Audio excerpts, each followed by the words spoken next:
bom? E se você que é criança e ficou aqui na igreja ainda não pegou, lá atrás tem o boletim do culto para você poder acompanhar o culto e desenhar o que eu vou te pedir daqui a pouco. Tá ok? 1 Timóteo, capítulo 1, do verso 12 até o verso 17.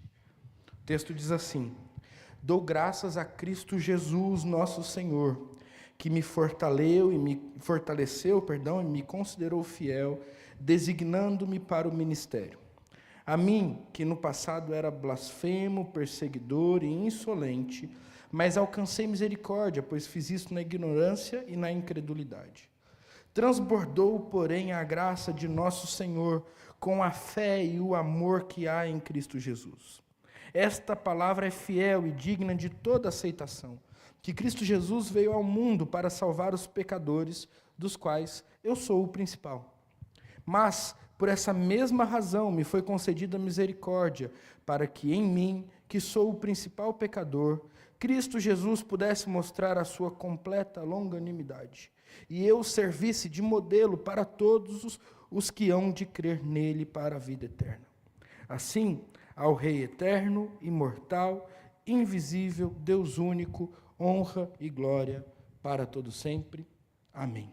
Até aqui. Vamos orar? Senhor, nós te pedimos em nome de Jesus que o Senhor continue a falar em nossos corações. E que o Senhor, Deus, continue a edificar a sua igreja através da sua palavra. Obrigado por tudo aquilo que nós já ouvimos e experimentamos da tua presença até aqui, por tudo aquilo que nós pudemos contemplar e cantar, por todas as orações que sabemos o Senhor ouviu e vai atender. E nesse momento, Deus, nós oramos pedindo para que o Senhor fale aos nossos corações, para que, através da sua palavra, o Senhor nos convide a transformações profundas dentro de nós, e para que o Senhor, através da sua palavra, fortaleça, edifique, restaure e construa a sua igreja em nós, em nome de Jesus. Que as palavras dos meus lábios e o meditar do meu coração sejam agradáveis a Ti, porque o Senhor é a nossa rocha e o nosso Redentor. É em nome de Jesus que a gente ora. Amém e amém. Muito bem, na semana passada, crianças, nós desenhamos a Liga da Justiça da Fé. Vocês se lembram? Os heróis que Deus estava chamando para a igreja de Éfeso. Hoje a gente vai desenhar um herói específico, que é Paulo. E eu queria que a gente pensasse o seguinte: como é que os heróis se tornam heróis? Você se lembra do Homem-Aranha? Como é que ele se tornou um herói? Ele se tornou um herói quando ele foi picado por uma aranha. E o Homem de Ferro? Ele se torna um herói quando ele entra naquela armadura que tem uma pedra poderosa lá dentro, uma substância poderosa. Mas aí tem também, por exemplo, o Quarteto Fantástico, que numa explosão cósmica recebeu superpoderes, não é isso? Como um herói se torna um herói na Bíblia? Já parou para pensar nisso? O que fez com que Paulo se tornasse um herói? É nisso que vocês têm que pensar enquanto vocês estão desenhando. Qual é o superpoder de Paulo? E de onde vêm os seus poderes? É a pergunta mais importante. Agora, para a gente que já não é tão criança assim e que talvez já tenha esquecido dos heróis da infância, né? Porque falar com vocês eu ia ter que falar de Jaspion, de como que chama aquele outro lá, da turma do Jaspion. Eu não lembro, que não é da minha época. Eu nasci em 90, né? Então, já não sei mais o que é isso. Agora, para vocês que já não são mais tão novos assim, vamos falar, ao invés de heróis, de liderança? Como é que surge um líder? Qual que é o bichinho que pica o líder para que ele se torne assim? Ou ele nasceu destinado para isso? Como é que a gente vê um líder sendo, melhor dizendo, desenvolvido no seio da igreja? Você é experiente de igreja, você já está na igreja há algum tempo. Como é que você viu pessoas sendo vocacionadas à fé e sendo levadas ao ministério pastoral? Como é que aconteceu? Foi algo mágico, sobrenatural, instantâneo, ou foi algo que foi sendo construído aos poucos? Qual era o ponto de partida dessa experiência? E os presbíteros, como é que eles se tornaram presbíteros? Foi através de campanhas e conchavos políticos, ou Deus os chamou, e os chamou para uma vida irrepreensível, de amor à palavra, e a partir disso, então, eles foram reconhecidos pela igreja? Como é que aconteceu? Perceba, a gente muitas vezes, e eu já disse isso algumas vezes, né? Nós estamos em um ano que nós precisamos pensar sobre a importância da liderança da igreja. A gente muitas vezes se pergunta a respeito das características de que um líder tem que ter para ser um líder ou para se manter na liderança. A gente volta e meia vive se questionando a respeito disso. Às vezes, de maneira positiva, admirando as pessoas, falando, aquele homem ali é piedoso. Está ali um presbítero ou um diácono ou um pastor que carrega consigo as marcas de Cristo. Mas às vezes a gente também faz isso criticando, né? Não, fulano não serve para estar ali. Porque a gente tende a procurar as marcas que estão no presente. Mas muitas vezes, e isso é um problema para nós, porque quando a gente não pensa nisso, a gente deixa de ver nascer líderes no nosso meio, a gente não se pergunta como foi que essas pessoas que hoje estão dando exemplo do caráter de Cristo, nasceram, foram chamadas e consagradas para a liderança. Então, eu vou perguntar para vocês como eu perguntei para as crianças. Como nasce um líder? Quais são os seus superpoderes? De onde vem a sua autoridade? Como é que nós podemos olhar para o meio da nossa igreja e dizer, bom, essa pessoa aqui, ela seria uma boa pessoa para que, de repente, a gente pudesse, de alguma maneira, colocar para trabalhar naquela área ali, seria uma boa líder. Ou aquela ali, então, seria um bom oficial para a igreja. Quais são os critérios que a gente usa para isso? Ou antes de tudo isso, como é que a história dessa pessoa vai começar entre nós? Infelizmente, e ainda antes de entrar no texto, as respostas para essas perguntas, muitas vezes, elas são de natureza prática e não espiritual. Elas refletem a nossa ideia de que, para ser um bom líder, você tem que fazer as coisas funcionarem. Então, se a pessoa sabe organizar um evento, se ela é simpática com as outras pessoas, não importa muito mais, a gente já acredita que tá bom, é suficiente, a gente já pode deixar ali e confiar a ela um ministério. No entanto, muitas vezes a pessoa sabe organizar um evento, ela é simpática com as outras, mas não passou pelo nascedouro da liderança cristã, que é o que Paulo vai descrever para a gente aqui no texto. Então, enquanto a gente lê o texto mais uma vez, eu queria que você pensasse nessa pergunta. Como nascem os líderes da igreja? Como nasceu Paulo como líder? O texto começa, ou melhor, o texto continua, porque a gente já começou ele na semana passada, com Paulo dizendo alguma coisa assim no versículo 12. Eu dou graças a Cristo Jesus, nosso Senhor, que me fortaleceu e me considerou fiel, designando-me para o ministério. Se a gente para pensar nesse versículo especificamente, a partir da pergunta que eu fiz a vocês, a primeira resposta que a gente tem que ter, ou que a gente pode dar, é que os líderes não nascem de si mesmos. Os verbos usados por Paulo para descrever o seu caminho até a liderança, eles dizem respeito aqui à ação do Senhor. Afinal de contas, Paulo começa o versículo dizendo, eu dou graças ao nosso Senhor Jesus Cristo. Porque ele reconhece que todos os poderes, ou todas as competências, todas as características que ele tem e que fazem dele o líder da igreja como ele é, vêm de Jesus. Ele diz, Jesus, em primeiro lugar, me fortaleceu. Ele continua, Jesus, em me fortalecendo, também me considerou fiel, para que então, em me fortalecendo e me considerando fiel, me designasse para o ministério. Aqui uma questão muito importante, porque às vezes a gente confunde essa palavra. Eu já tenho trabalhado isso com vocês, mas eu quero fazer mais uma vez. A palavra ministério aqui talvez não seja a melhor tradução, porque hoje em dia ela reflete algo de muita glória, de muita pompa. O ministério, o líder do ministério, o ministério da pregação da palavra, que são realmente muito importantes, mas não são pomposos. A palavra grega para ministério é a palavra grega para serviço, diaconia. E quando Paulo diz, olha, o Deus que me fortaleceu, que me considerou fiel, me designou para o ministério, ele está dizendo, ele me designou para o serviço. Ele me designou para servir as pessoas com aquilo que Ele me deu. Não há pompa, não há vaidade, não há um lugar onde as pessoas devem ser ou se exaltar a partir da função que recebem, mas há uma disposição constante de, submetendo-se à palavra de Deus e à vontade de Deus, servir aqueles que estão diante de si. Agora, algumas coisas importantes. Deus é quem nos prepara para esse ministério. Nós não nascemos de nós mesmos, mas nós nascemos da vontade de Deus como líderes da igreja.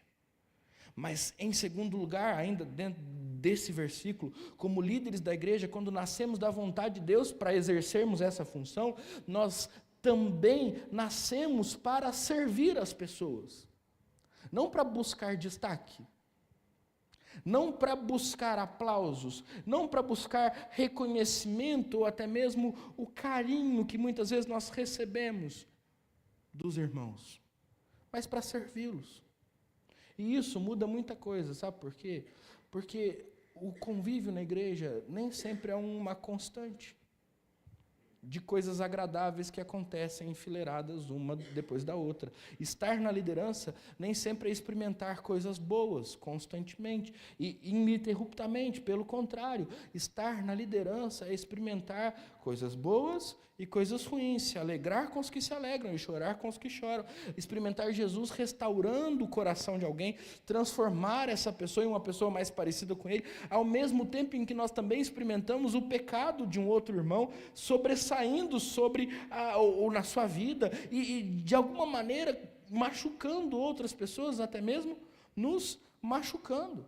E nesse momento, nós precisamos nos lembrar que nós não estamos ali para receber aplausos ou elogios, ou então sermos apenas respeitados, porque afinal de contas nós somos os líderes dessa igreja.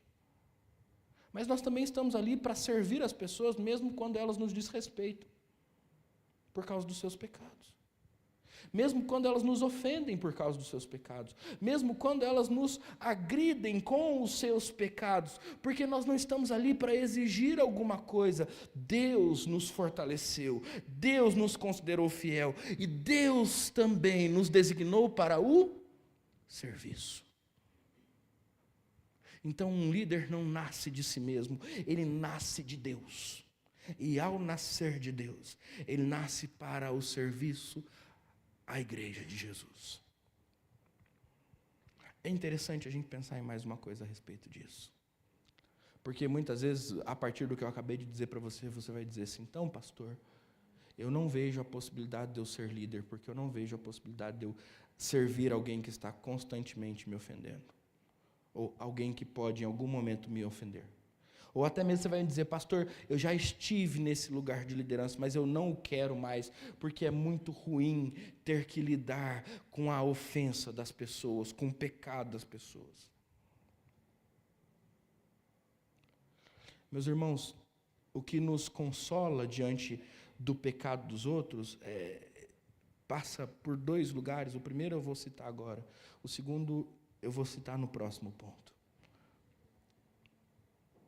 Mas, em primeiro lugar, o consolo a respeito disso vem do fato de que nós não estamos servindo as pessoas, mas nós estamos servindo aquele que nos designou para o serviço. Nós não estamos servindo as pessoas em primeiro lugar, mas nós estamos servindo aquele que nos fortaleceu e nos considerou fiel e então nos designou para o ministério, para o serviço que Ele tem para nós. Ou seja, quando eu faço a cada um de vocês, eu faço por amor. E faço por amor a vocês em segundo lugar. Porque em primeiro lugar, eu devo fazê-lo por amor a Deus. E aí talvez você, de fato, considere no seu coração não perdoar aquele irmão que te ofendeu. Você também considere no seu coração nunca mais ser líder, porque você se sente ofendido. Mas eu quero contrariar você essa noite. Porque se você servisse apenas as pessoas, talvez isso justificasse a sua saída. Talvez isso justificasse você se levantar, dar as costas e não voltar mais aqui. Mas você não serve apenas as pessoas. Você serve a Deus. E você serve o Deus que fez com que você nascesse e se tornasse um líder. Não apenas o Deus que te escolheu porque você era bom, porque você não era bom quando Ele te escolheu. Mas o Deus que fortaleceu você quando você estava fraco. O Deus que te fez fiel quando os seus pés tropeçavam. O Deus que te encheu de autoridade ao te designar para o ministério. Então você não faz pelas pessoas. Muitas vezes você faz apesar delas, para a glória de Deus e para o próprio Deus. Meus irmãos, o problema da liderança da igreja, e eu não estou dizendo da nossa igreja, eu estou dizendo de uma maneira geral, é que muitas vezes ela está desmotivada olhando para si mesmo, porque ela se considera acima do próprio Deus. Como assim, pastor? Não, eles estão dizendo, eu não vou servir, eu estou cansado, eu prefiro descansar, sentar aqui nesse banco e ouvir um pouco mais, porque eu estou decepcionado com aquilo que fizeram comigo. Desculpe dizer dessa maneira, ou não me desculpe, mas é o que eu preciso fazer como pastor. Quando a gente chega nesse ponto, a gente está se julgando importante demais em relação ao Evangelho e à obra de Deus. Porque se eu pudesse te lembrar alguns textos, por exemplo, eu te lembraria Mateus capítulo 5 e capítulo 6, principalmente o capítulo 5, quando Jesus diz a respeito do amor ao próximo. Se te baterem numa face, você vai lá e bate nele. É isso? Se te baterem numa face, você oferece a outra. Se alguém forçosamente te obrigar a andar com ele 1 milha, você vai e anda com ele 2. Se alguém parar no meio da rua e abusivamente te pedir para dar-lhe a sua capa, você dará a capa e a veste. Porque você fará aos homens tudo aquilo que você espera que eles vos façam. Vocês ouviram o que foi dito, amem o seu próximo, eu porém vos digo, amem os seus inimigos e orem por aqueles que vos perseguem. Nós não fomos chamados para servir os homens por causa dos homens, nós fomos chamados para servir os homens por causa de Deus. E é por isso que nós podemos oferecer outra face. E é por isso que nós podemos andar a outra milha. E é por isso que nós podemos, como líderes da igreja do Senhor Jesus, servi-los, não apenas com a nossa capa, mas também com a nossa veste. Porque nós não somos mais importantes que o evangelho que nós anunciamos. Nós não somos mais importantes do que Deus, que ao revelar a sua vontade a nós, nos convida a fazer isso. Então eu preciso te dizer que se de repente você está usando como desculpa para não se envolver na igreja, para não servir na igreja, aquilo que te fizeram aqui ou em outro lugar, agora ou no passado, você precisa considerar o fato de que talvez você esteja olhando para si mesmo como algo que seja mais importante do que o próprio evangelho que te salvou. Você está superestimando o seu valor. Porque um líder não nasce de si mesmo. Um líder nasce de Deus, que o fortaleceu, o considerou fiel e o designou para o ministério. Em segundo lugar, e agora nós vamos ler o versículo número 13, Paulo não apenas contempla o fato de que ele teve que ser forjado como um líder pelo próprio Deus, mas ele também contempla o fato de que antes de ser um herói da igreja, ele foi um vilão. Olha só, lê comigo, versículo 13. A mim, que no passado era blasfemo, perseguidor e insolente. Eu era blasfemo, perseguidor e insolente. Eu nunca vi, talvez eu não me lembre, mas também não importa muito isso, um desenho de super-herói onde o vilão tenha se tornado um herói. Eu não sei se você se lembra de algum desenho assim. Eu nunca vi. Eu vejo hoje em dia outras coisas, né? Uma ideia de uma moral maluca que faz com que os antigos vilões se tornem heróis. Mas aí é história para boi dormir, a gente deixa essa história para outro dia. Agora, eu nunca vi em um desenho, ou uma história, ou em filme, algum herói que tenha sido vilão no passado. No entanto, quando Paulo vai falar a respeito do seu papel de liderança dentro da igreja, ele não deixa de dizer a respeito do seu passado vergonhoso e pesaroso, no qual ele era o perseguidor, o principal perseguidor da igreja que ele hoje lidera. Meus irmãos, isso é extremamente importante. E se, como eu disse, existe uma segunda questão através da qual nós somos levados a considerar aqueles que hoje nos ofendem enquanto nós somos líderes da igreja como alvos do nosso serviço, do nosso ministério, é isso. O fato de que no passado nós também éramos assim. Mas me parece que a gente muitas vezes sofre de amnésia aqui na igreja. E parece que a conversão apaga a nossa história, ou melhor, a lembrança dela. E a gente se esquece de que muitas vezes as ofensas que nós sofremos no serviço de Cristo são ofensas que talvez nós não tenhamos feito para os nossos líderes na igreja, mas talvez nós tenhamos feito para os nossos pais. Talvez nós não tenhamos feito como fizeram a nós por esses dias. Mas de uma maneira ou de outra, quando no passado nós não conhecíamos a Cristo, estavam presentes na nossa vida. Ou você acha que quando você ainda não tinha se convertido, mas estava lá na igreja, aquelas pessoas que gastavam tempo com você, não se entristeciam ao se deparar com as suas mentiras para fugir de um compromisso com o Senhor? A gente já fez isso, porque a gente não nasceu convertido, a gente não nasceu crente, a gente nasceu pecador.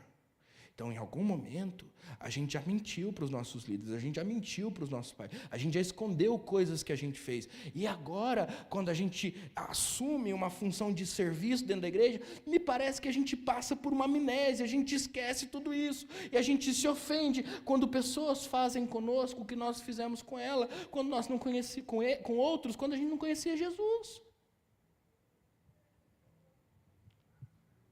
Mais importante do que entender de onde nasce um líder, é entender que um líder na igreja, antes de ser um líder, estava morto nos seus delitos e pecados. No caso de Paulo, ele era um blasfemo, um perseguidor, um insolente, alguém que forçosamente e com muita força dava contra a igreja, perseguindo e matando os cristãos.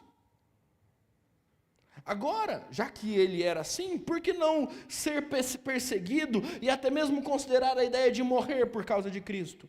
Para Paulo é muito fácil, porque como ele lembra constantemente do seu passado, ele não tem problema em considerar isso no seu futuro. Pelo contrário, ele considera isso como uma possível glória de sua vida. Para mim, o viver é Cristo, e o morrer, lucro. E como é que Paulo sabe disso? Porque antes de servir a igreja do Senhor, ele fez muitos morrerem pelo nome de Cristo. Antes de se encontrar com Jesus no caminho de Damasco, poucos dias antes, ou melhor, poucos capítulos antes, capítulo 7 de Atos é o capítulo em que Estevão morre, capítulo 9 de Atos é o capítulo em que Paulo se converte. Então, antes de se encontrar com Jesus no capítulo 9, a caminho de Damasco, Paulo mata Estevão e toma suas roupas como prova de sua morte. Então Paulo, ele consciente do seu passado, consciente do fato de que ele estava morto em seus delitos e pecados, consciente de que ele era um terrível e inveterado pecador, agora se encontra na liderança da igreja e convida Paulo para ocupar esse lugar com ele, a partir dessa verdade, sem esquecê-la, considerando-a como a base da relação na igreja. Porque olha, Paulo, esses falsos mestres que hoje distorcem a palavra, ensinam a lei de uma maneira errada, eles não fazem nada mais, nada menos do que eu fazia no meu passado. Talvez eu fosse pior do que eles. É isso que Paulo está dizendo. Quando ele diz blasfemo, ele está lembrando do que ele falava contra a igreja. Quando ele diz perseguidor, ele está lembrando do que ele fazia contra a igreja. Quando ele diz inveterado, ele está lembrando do seu orgulho, o orgulho que ele sentia depois de matar um cristão. Foi dali que Deus o resgatou. E foi desse lugar que Deus fez de Paulo o maior líder da igreja primitiva. Com você não foi diferente. Então não tem porquê você chegar aqui e exigir que te tratem de uma maneira diferente da qual você tratou as pessoas quando você não conhecia Jesus. Ou quando você não era maduro na fé o suficiente para entender as coisas que hoje você não entende. É necessário que nós entendamos que o nosso lugar de liderança não é uma desculpa para a gente exigir que nos respeitem a todo e qualquer, ou de toda e qualquer maneira. Pelo contrário, o nosso lugar de liderança é uma disposição, uma desculpa para que nós sirvamos aqueles que nos tratam de toda e qualquer maneira. Entende? Ah, mas eu não mereço passar por isso. Você também não merece estar salvo. Aí você considera aí o que é melhor para você. Ah, mas eu tenho amor próprio. Morre para Ele, vive para Cristo, você vai conseguir fazer isso. Ah, pastor, mas o senhor está sendo muito direto. Eu estou sendo direto porque eu tenho pouco tempo. Porque se eu pudesse abrir isso aqui tudo, eu poderia te mostrar como é que isso seria um pouco mais fácil no nosso dia a dia. Mais para frente a gente vai ver isso. Mas se você está com dificuldades nisso, eu estou disposto a conversar com você. O importante é que a gente, ou se você não quiser conversar comigo, procura um presbítero da igreja. Alguém pode te ajudar com isso. O importante é que a gente entenda que as desculpas que a gente dá para não servir aqueles que nos ofendem caem por terra quando a gente considera o nosso passado, o momento em que nós estávamos mortos nos nossos delitos e pecados, o momento em que nós ofendíamos a Cristo e aos que em nome de Cristo se aproximavam da gente. Eu e você já passamos por isso. Ninguém nasceu crente aqui. Pelo contrário, a gente teve que nascer de novo. E antes da gente nascer de novo, tenha certeza que, muito ou pouco, a gente deu trabalho, a gente chateou, a gente incomodou, os nossos pecados incomodaram, e foram graciosos conosco, e nos serviram mesmo assim, e continuaram orando por nós, e continuaram servindo e trabalhando do nosso lado. Por que agora, quando é a nossa vez, a gente vai fazer diferente? Não tem porquê. Então, Paulo, ao falar da gênese da sua liderança, ele lembra do que Deus fez com ele, mas ao mesmo tempo ele lembra do que ele fazia com Deus. O que Deus fez com ele, maravilhoso, gracioso, poderoso. O que ele fazia com Deus, vergonhoso.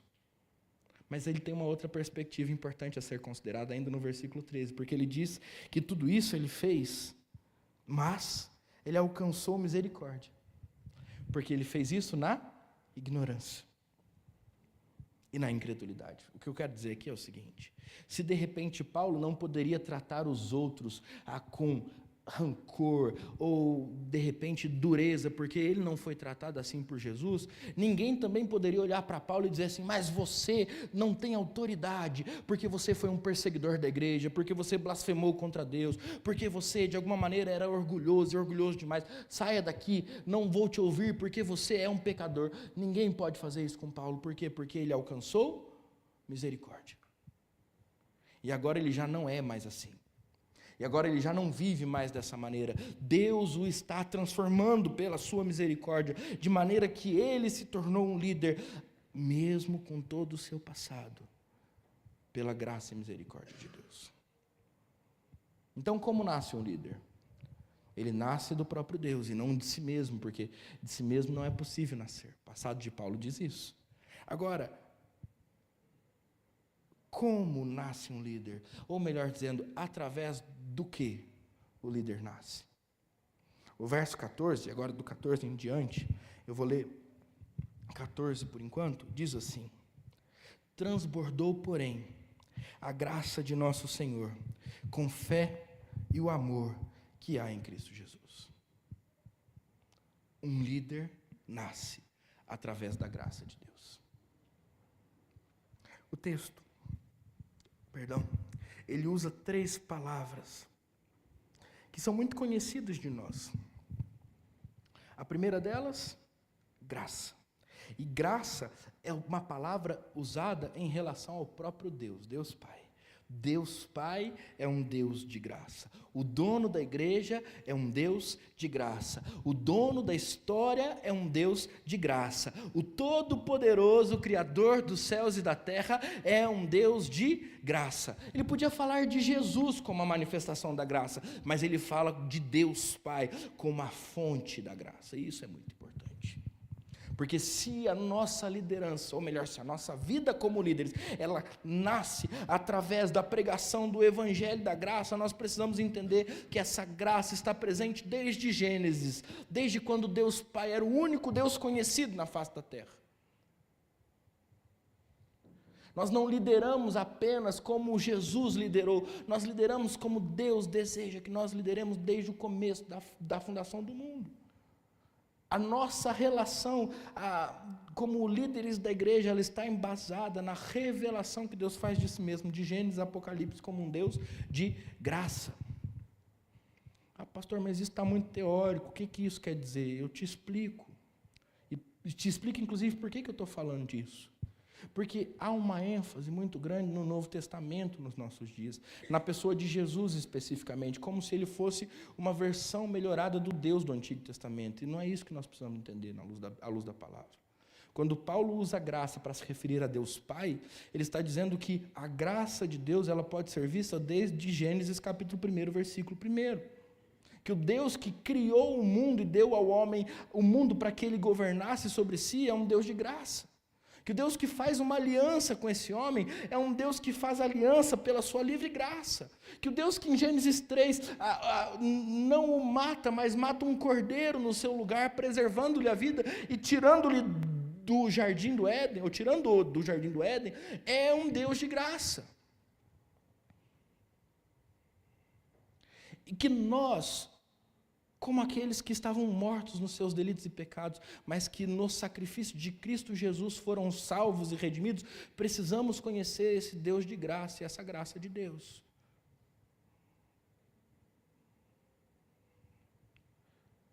E então nós precisamos desfazer esse engano que há entre nós, que diz que Jesus é a versão melhorada do Deus do Antigo Testamento. Que o Antigo Testamento é um testamento onde há guerra, morte, dor, lei. E o Novo Testamento é o testamento do amor, porque não é assim que o texto nos diz. Nós estamos no Novo Testamento. E estando no Novo Testamento, Paulo diz, olha, tudo começou a acontecer na minha vida quando transbordou sobre mim a graça de Deus Pai. O Senhor que se revelou a Moisés. O Deus de Davi. O Deus dos profetas, de Elias e Eliseu, de Isaías e Jeremias. O Deus da história me tratou com graça. Mas como que a gente aplica isso ao nosso coração? A pergunta talvez seja, para que é que serve a graça de Deus? Para que é que Deus tem graça? Ou para que é que Deus nos trata com graça? A resposta é simples, para que nós nos aproximemos dele. O texto dos Salmos, se eu não me engano, é o Salmo 25, capítulo 25, versículo 14. Eu posso estar enganado com relação a esse versículo, eu já disse algumas vezes, às vezes os endereços escapam da minha cabeça. Mas o texto é esse. E depois, se você tiver na dúvida ou quiser conferir, é só colocar lá no Google o texto que eu vou dizer, ele vai te dar o endereço, tá bom? Tranquilo? O conhecimento do Senhor é para aqueles que o temem, aos quais ele dará a conhecer a sua aliança. O conhecimento do Senhor é para aqueles que o temem, aos quais ele dará a conhecer a sua aliança. Deus tem graça para conosco, para que nós o conheçamos. A aliança de Deus é uma das expressões da graça do Pai no Antigo Testamento. E o que o salmista está dizendo é que a aliança será conhecida por aqueles que temem ao Senhor, e esses que conhecem a aliança também conhecerão o próprio Deus. Vai para Êxodo capítulo 33. Moisés está conversando com Deus e fala: Senhor, eu quero ver a tua face. E aí Deus diz a Moisés: olha, ninguém viu minha face e viveu. Então você vai me ver pelas costas. Eu passarei diante de você com a minha misericórdia, com a minha bondade, com a minha graça. E então você me verá. Percebe o que Deus está fazendo com Moisés? Moisés, com temor, se aproxima de Deus, baseado na sua graça. O povo pecou, Deus já tinha dito para Moisés: olha, não vou mais com vocês à terra prometida. E Moisés disse: Senhor, mas o Senhor é um Deus de graça. Nós somos conhecidos como o povo da aliança, porque o Senhor anda no nosso meio. Não nos peça para ir se o Senhor não for. E aí Deus fala assim: tá bom, eu vou. E aí Moisés é fantástico nesse texto. Ele diz: então, para que isso seja selado entre nós, me permita ver sua face. E aí acontece tudo isso. Por que é que Deus tem graça, ou para que serve a graça de Deus? Para que nós o conheçamos. Olha o que Deus diz através do profeta Jeremias, no capítulo 31. Farei com o meu povo uma nova aliança. E através dessa nova aliança, eu tirarei deles o coração de pedra e colocarei neles o coração de carne, onde eu escreverei a minha lei. E naquele dia, ninguém precisará dizer: conheça a Deus, porque todos eles o conhecerão. Para que serve a graça? Para que nós conheçamos a Deus. De onde é que nasce um líder? Ou através do que é que o líder é forjado por Deus? Através do conhecimento de Deus que vem da graça. O texto continua. Ele diz que o que transborda junto com essa graça é a fé e o amor que existem em Cristo Jesus. Então, perceba, nós não apenas conhecemos a Deus através da graça, mas em Cristo Jesus, e aqui a gente tem que usar a teologia de Paulo, que está em todas as suas cartas, sendo parecidos com Cristo Jesus, contemplando de glória em glória o caráter de Cristo Jesus e sendo transformados por Ele, tendo Cristo em nós, essa ideia do em Cristo Jesus aqui presente no texto. Nós não apenas somos levados a conhecer a Deus, mas nós nos tornamos cada vez mais parecidos com a imagem do seu Filho. Então, através do que um líder é formado? Através do conhecimento de Deus e da semelhança de Cristo. Entende isso? Ai, pastor, queria tanto ser um líder na igreja, o que eu faço? Conheça Deus e se pareça com Jesus. E aí você vai perceber que a liderança não é um negócio que a gente quer, que a gente deseja, é um negócio que a gente aceita porque Deus chamou. Mas se você quer muito, conheça Deus e se pareça com Jesus. Pastor, eu fui eleito esse ano presidente de alguma coisa. Sinéia, eu fui eleito presidente da SAF, pastor, e eu não sei o que fazer. Ela me diz. Eu vou dizer: Sinéia, conheça Deus e busque se parecer com Jesus. Pastor, eu até sabia o que fazer, eu estou aqui na liderança de um ministério, e eu sempre tirei isso de letra, mas apareceram algumas coisas que eu não estou sabendo lidar com elas. O que eu vou fazer, pastor? Conheça a Deus e busque se parecer com Cristo Jesus. Pastor, isso parece genérico demais, mas não é. Pastor, isso parece um conselho bobo, mas não é.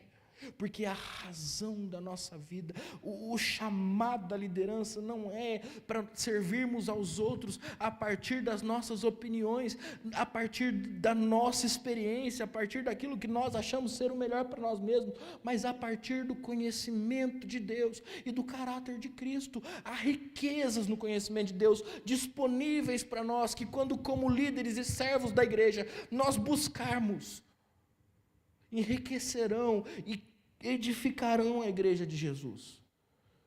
As soluções para os problemas que nós estamos enfrentando não estão em nós mesmos. elas estão no conhecimento de Deus, elas estão escondidas na glória de Cristo. E se nós queremos vencer esses problemas, nós precisamos conhecer a Deus e ser mais parecidos com Cristo Jesus. Porque é através desse movimento que Deus forma seus líderes. Deus não quer pessoas formadas na Fundação Getúlio Vargas, ou com pós-graduação na FAAT, ou com MBA em gestão de pessoas, ou em gestão de cultura, ou em gestão de qualquer outra coisa, em qualquer outra universidade. Essa não é a formação que Deus dá para os seus líderes.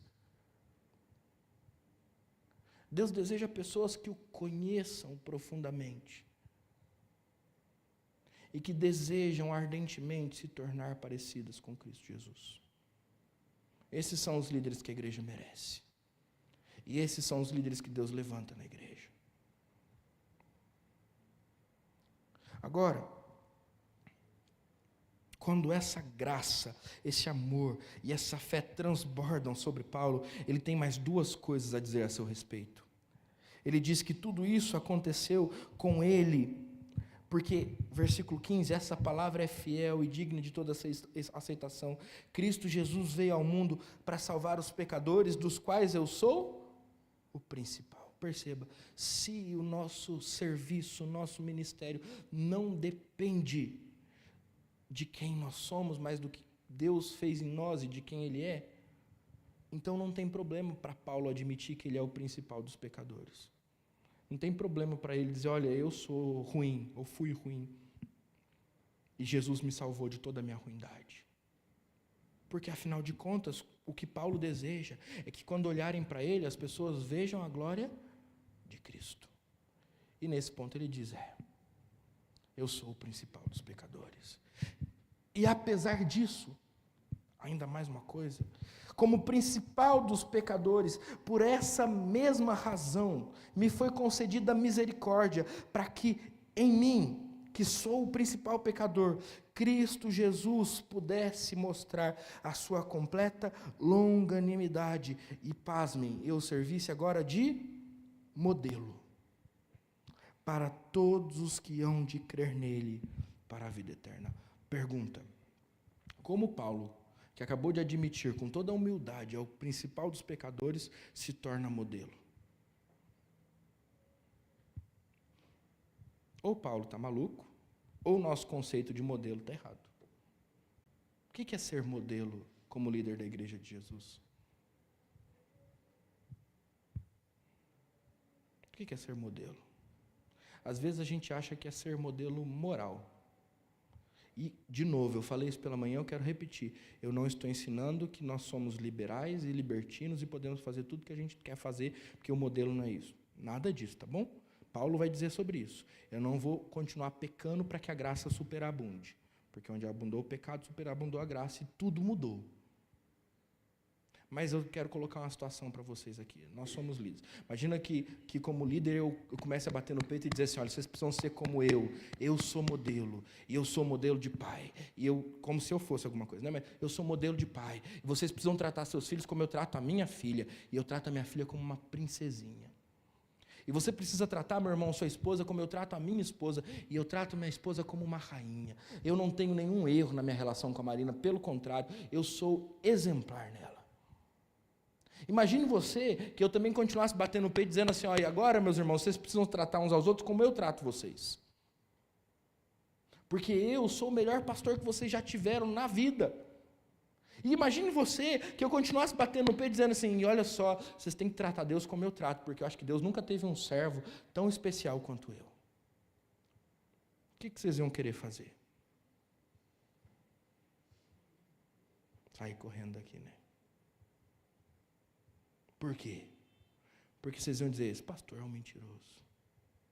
Para começar. Sem dizer arrogante. Sem dizer hipócrita.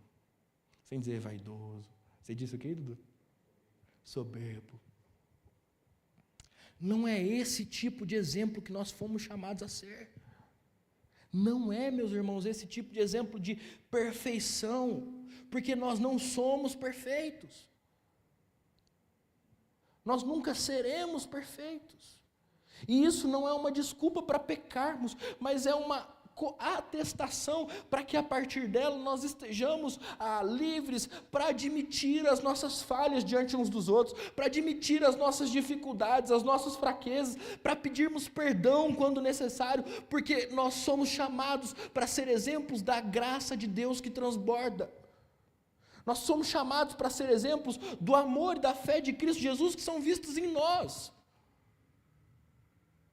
Eu não tenho que ser um modelo daquilo que é certo, minha filha não tem que ser um modelo daquilo que é certo, a Marina não tem que ser um modelo daquilo que é certo, porque nós não acertamos o tempo todo.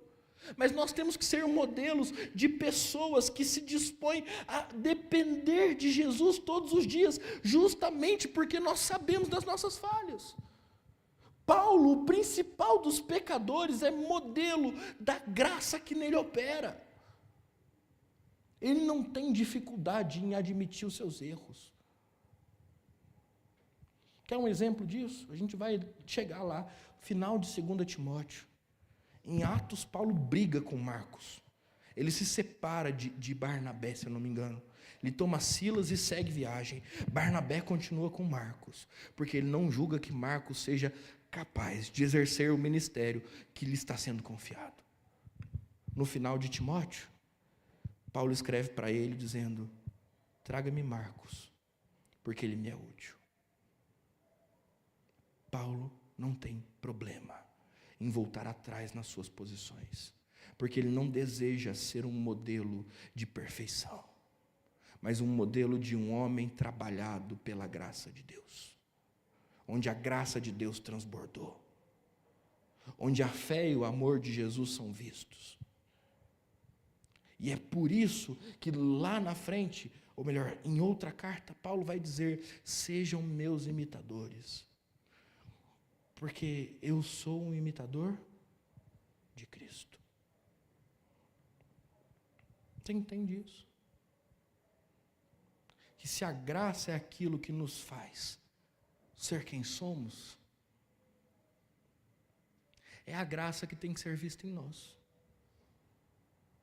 As pessoas têm que olhar para o João e dizer: nossa, como Jesus é bondoso. Elas não têm que olhar para o João que sou eu e dizer: nossa, como o pastor é bom. Nossa, como o pastor faz tudo certinho. Não, porque eu não faço, vocês sabem disso, vocês convivem comigo há 5 anos. E vocês sabem que eu não faço tudo certo, que eu tenho muito a aprender, que eu erro, e que eu vou errar, e que eu não estou contente com isso, mas essa é a realidade a meu respeito. E que eu sou carente da graça de Jesus sobre a minha vida. E quem tem vindo aos estudos e convivido com a gente intensamente tem visto o quanto eu insisto em que nós, para cuidarmos uns dos outros, ultimamente a gente tem estudado isso, a gente seja capaz de abrir o nosso coração uns para os outros, inclusive admitindo o que nós carecemos diante da graça de Deus. Então, de novo, se Paulo nasce pela graça como um líder da igreja, e a graça o faz ser quem ele é, como ele diz no texto que nós lemos na liturgia, então ele se torna um modelo, não de perfeição em si mesmo, mas da longanimidade de Cristo em si. E aí ele termina dizendo: ao Rei eterno, imortal, Deus único, honra e glória para todos sempre. Amém. Eu quero terminar perguntando para você o seguinte: como é que nasce um líder? Crianças, como é que nasce um herói? Descobriram? Os heróis, eles nascem primeiro a partir do momento em que eles se reconhecem vilões e se arrependem disso. Quando a gente entende o nosso passado de pecado e se entrega a Jesus pela graça. Quando Jesus nos encontra como encontrou Saulo no caminho de Damasco, ali está nascendo um servo da igreja. E esse é o chão a partir do qual Jesus vai trabalhar para fazer com que Paulo cresça. É o mesmo chão que Jesus trabalha para que nós cresçamos e nos desenvolvamos como servos, e aí permita-me dizer, líderes da igreja. Então nós não nascemos de nós mesmos, nós estávamos mortos nos nossos delitos e pecados. Mas Deus nos fez nascer, Ele nos deu vida, Ele nos fortaleceu, nos considerou fiel e nos designou para o serviço. Como? através do seu evangelho. A graça transbordante, o amor e a fé em Cristo Jesus. De modo que hoje nós podemos nos considerar modelos do quê? Da graça de Deus e da longanimidade de Cristo. Que Deus nos abençoe e que Ele levante na nossa igreja líderes. E quando eu digo levante líderes, eu não estou dizendo levante novos líderes. Então, vou mudar minha fala. Levante na nossa liderança modelos da longanimidade de Cristo Jesus. Modelos de homens e mulheres que foram alcançadas pela graça de Jesus, que dependem dessa graça e que dependerão dessa graça até o último dia de suas vidas. Que Deus te levante assim, meu irmão, e que Deus te abençoe dessa maneira. Amém?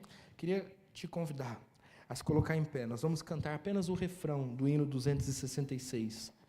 Sim, eu amo a mensagem da cruz.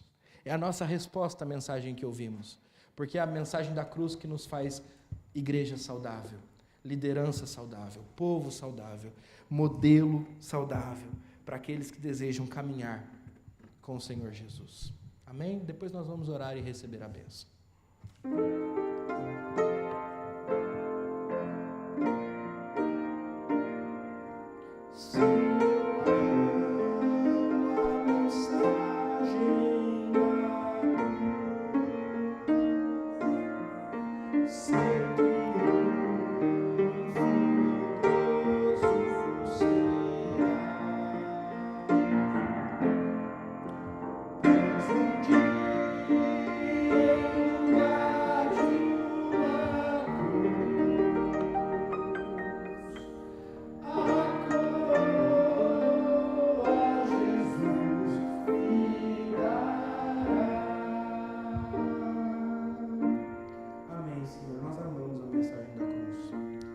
Porque ela nos habilita ao serviço cristão, porque ela faz de nós quem nós somos.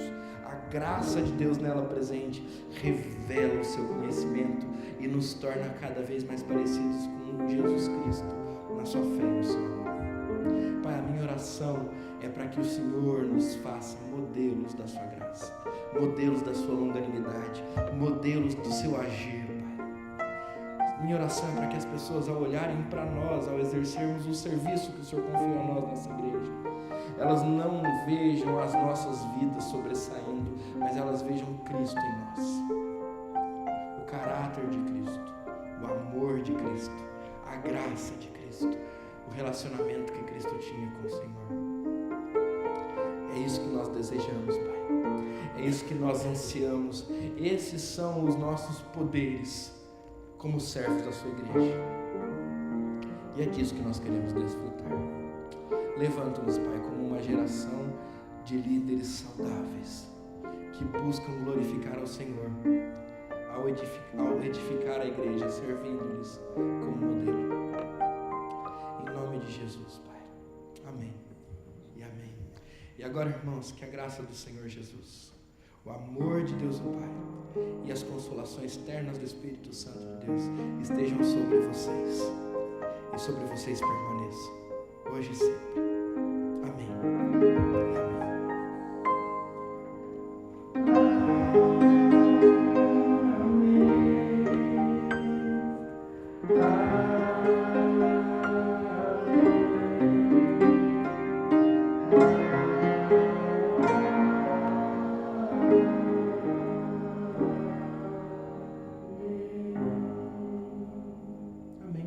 Sentar, por favor. Avisos rápidos. Primeiro, boas-vindas aos visitantes. Dona Vera, que está aqui na frente, Deus abençoe. Seja muito bem-vinda. Que a senhora se sinta muito bem no nosso meio, que a igreja acolha a senhora. E, sim, já te dou a palavra, só um minuto. E que a senhora possa voltar mais vezes. A senhora quer dizer? Pode falar.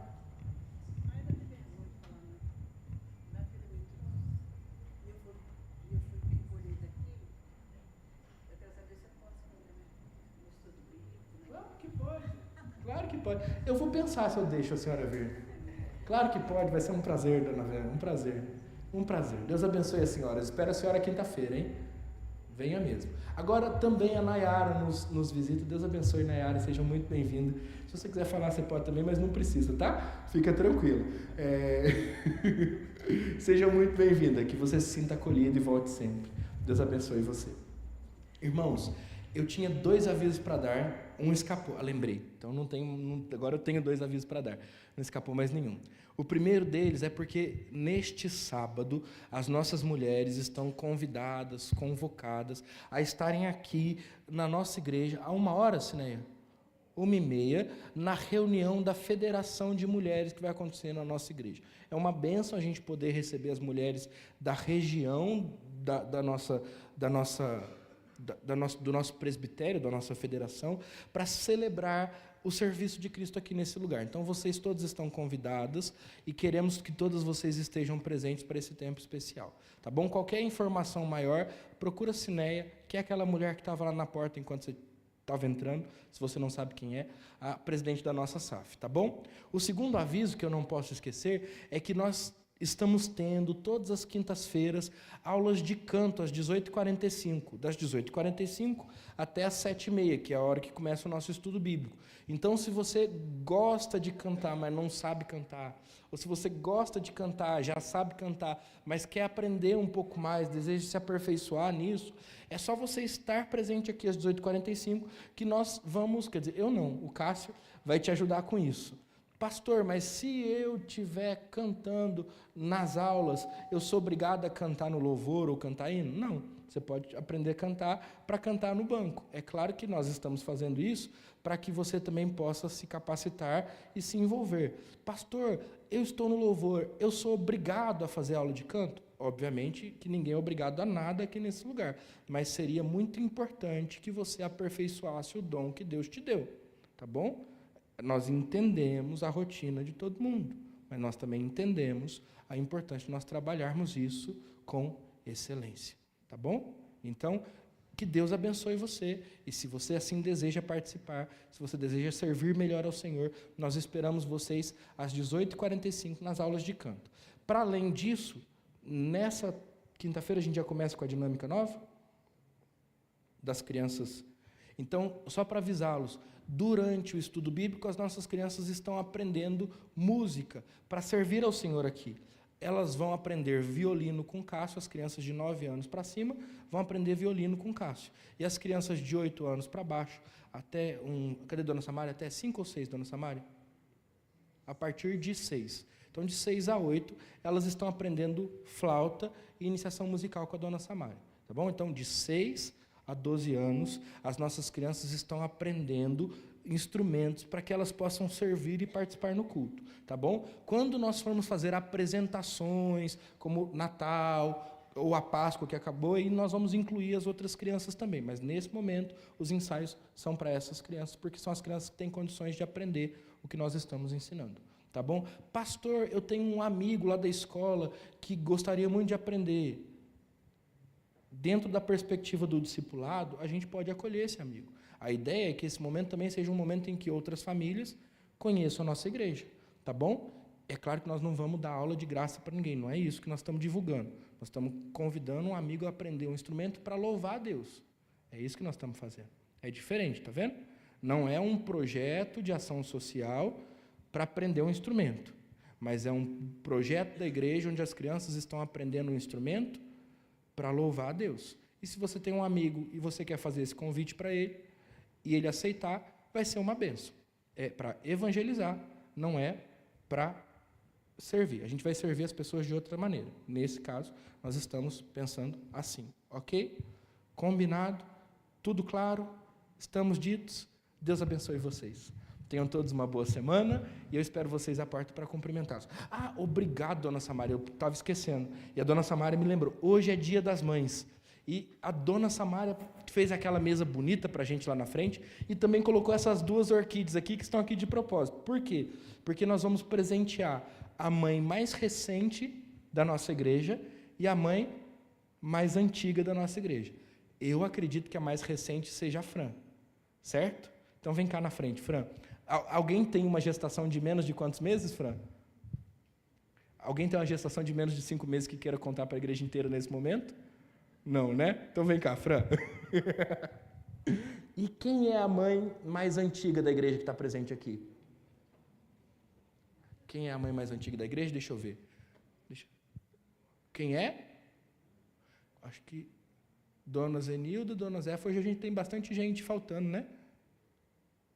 Quem é, será? Vocês vão ter que revelar a idade, né? E agora? Quem que eu vou ofender aqui?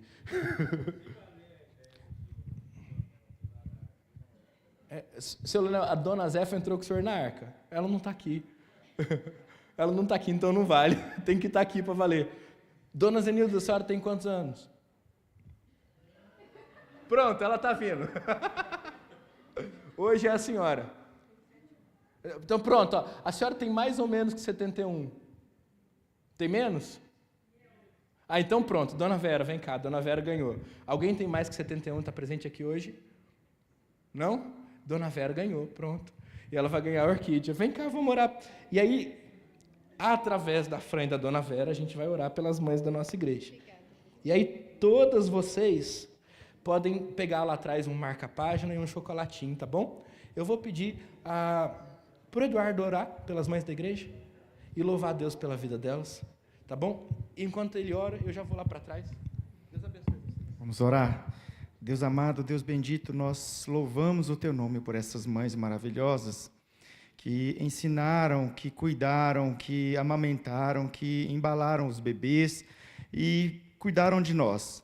Ó Deus, nós Te louvamos por cada uma delas, que o Teu Santo Espírito esteja cuidando, abraçando também, dando saúde, dando, ó Deus, o amor do Senhor, que elas possam, Senhor, sentir cuidadas por Ti. Nós louvamos o Teu nome por cada uma delas e também louvamos a Ti por esta noite tão gostosa. Em nome de Jesus. Amém.